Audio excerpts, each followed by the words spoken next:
Ugadi festival next day రోజు ఇది. మా నాన్న మటన్ చికెన్ అవి తీసుకొని వచ్చింటే కట్ చేస్తూ ఉన్నాడు. అందుకో కూర్చొని చూస్తూ ఉన్నాడు కుందను. ఇక్కడ నేను పూరి కోసం అని రుద్దుతా ఉంటే నేను రుద్దుతాను వచ్చాడు కుందను. చూడండి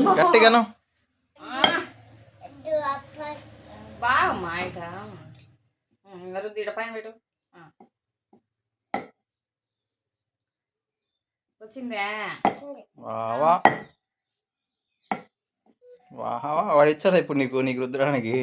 ఆ రోజు మార్నింగ్ టిఫిన్కి మా అమ్మ పూరి బోటి కర్రీ చేసింది. ఈ కాంబినేషన్ అయితే చాలా బాగుంటుంది. ఎంతమందికి ఇష్టం నాకు కామెంట్ చేయండి. మేము ఎప్పుడు వచ్చినా కానీ ఇక పూరి బోటి కర్రీనే టిఫిన్కి, సండే అలా ఫెస్టివల్స్ టైంకి. మా ఆయనకి చాలా ఇష్టము. ఇక్కడ కుందని మా నాన్నకి పెట్టమంటే పెడతా అన్నాడు. ఇంకా ఆఫ్టర్నూన్కి వడలు, ఇంకా మటన్ కర్రీ, రైస్ ఇవి చేసింది. మా ఆయన తినేసి ఇంకా వాళ్ళ ఫ్రెండ్స్ అందరూ ట్రిప్కి వెళ్తున్నారని బయలుదేరాడు. ప్లీజ్ నా వీడియో నచ్చినట్లయితే లైక్ చేసి సబ్స్క్రైబ్ చేసుకోండి.